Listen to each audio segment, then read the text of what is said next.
So, LARP Labs here. One of the things that I think there's a lot of great content out there about some of the high speed, really high quality stuff that kind of everyone's used to seeing.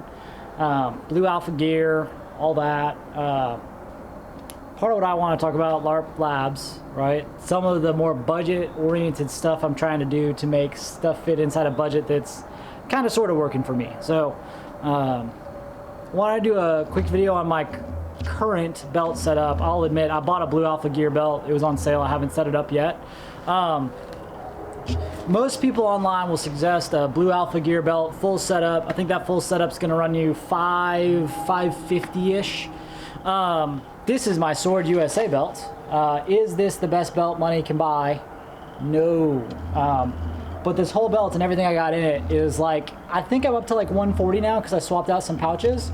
So I kind of wanted to go through what I've got to kind of talk through some options for people to go, I would like to get a setup that I could use, but my wife will murder me if I drop $5,000 on, LARP gear. So I take this airsoft gun out of this holster, out of the range, doing some dry fire, and I'm gonna walk through it. So like I said, this is I've got a full post on this somewhere. I'll post it somewhere. It's on my website, I guess. But what I did, so the base here is a Sword USA. So most people haven't heard of Sword USA because they are not particularly strong at their marketing. So Sword Australia has a lot of their government contracts over there. Sword USA is a subsidy out of Kentucky, and all of their stuff is actually made in Vietnam. Similar designs than what that other group is. So this is, they call this their Mali belt. When it came with a different buckle. We'll talk about that. But it's a padded outer belt, so similar to like the T-Rex Orion, but clearly not of the same quality. You've got 3 sets of 6 panels. So you got 6 panels of Mali on your right, you got 6 panels on the back, and then you got 6 panels on the other side. So you're totaling out to whatever that math is. 6 times 3, 18, right? When I bought this belt, I like it for what it is. I really like the padded outer, so it doesn't matter what I'm wearing, I just throw it on over whatever. I like that it's grab and go, so if I'm dry firing in my garage at 10 o'clock at night, if I'm wearing sweatpants, I can throw it on. I still haven't swapped over to my other Blue Alpha belt. I just haven't felt like moving the stuff, and this is still working really well for me. The belt, I think I got it on sale for 20 bucks. It's in ATAX, AU. I don't know. They're clearancing out the pattern. A lot of my stuff is in that color for no other reason than it was cheap. Like I was talking about, so the big weakness I found was the belt buckle. So I thought that was pretty crappy. You couldn't really tighten down the belt enough, or the buckle would break, or not break, it would unclip itself. So Mil-Spec Monkey sells a 2-inch Cobra type buckle. This is a plastic, but it's made in the US. You can also go on Amazon and buy a Cobra type belt from China that's like 10 bucks. This buckle set cost me 10 bucks. I just want to support someone in the US. And all you gotta do is like pull some stitching on the end of this webbing and just web it through if you buy the quick release time. So I thought that was a pretty good upgrade for what it was worth. Working around, I think this is called a Goliath hook. I don't know, some sort of D hook that I got. So that clips in, that's just holding gloves. These are just Mechanic Fast Fits. I think they cost me like $10. They're doing fine for what they cost. I like the mechanics quite a bit. I know some people run pigs. These are fine for me. This boy right here is the secret to keeping my thing under budget. And hopefully there's a video of me wrapping this in multicam Cordura soon. So what this is a Safariland 6360. So this is a police issue level 3 holster. I got this on Galls for $40 brand new. Which is a smoking deal, because if I tried to buy this in basket weave from Safariland, MSRP on it's 230 bucks, and that's where a lot of your money is going when you're building out of battle belts, is into a good quality holster. I think the 6354 DO, which is the other big popular one's 154 bucks on sale, so I saved at least 100 bucks here.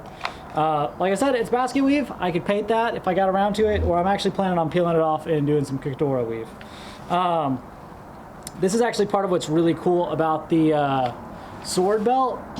So in the 9 o'clock and the 3 o'clock position on the belt, the Mali, those, they don't actually have them woven together. So usually your MOLLE is 1 inch wide. These are 2 inch wide specifically for a drop leg.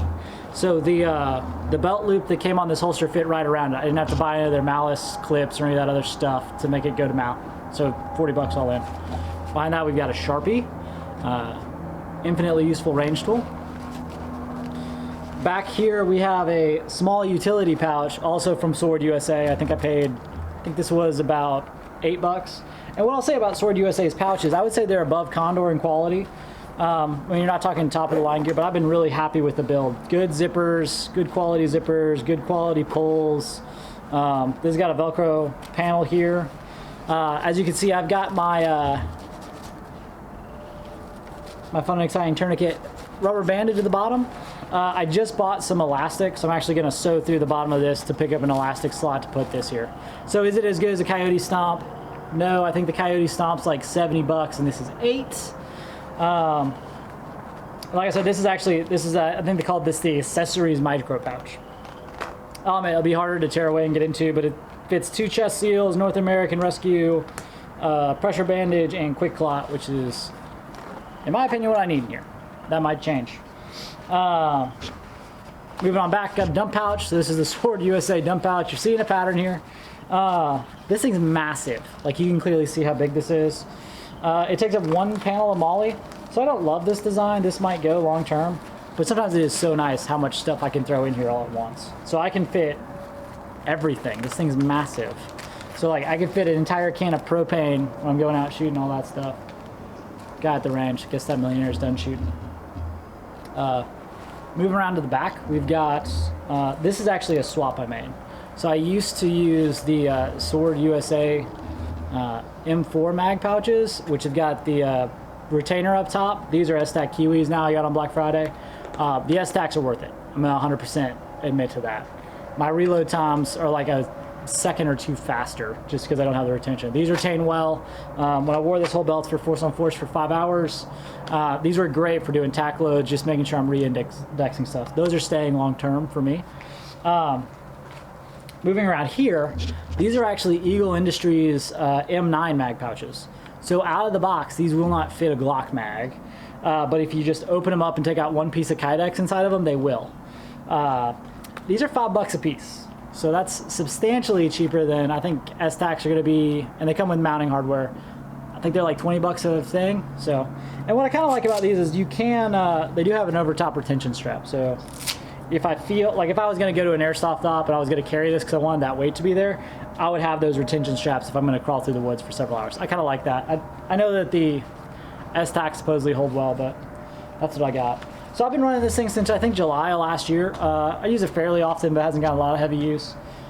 Really happy with it, but I think overall I'm in this belt for nothing compared. I mean, I'm in this thing less than most people would suggest for a Safariland holster. And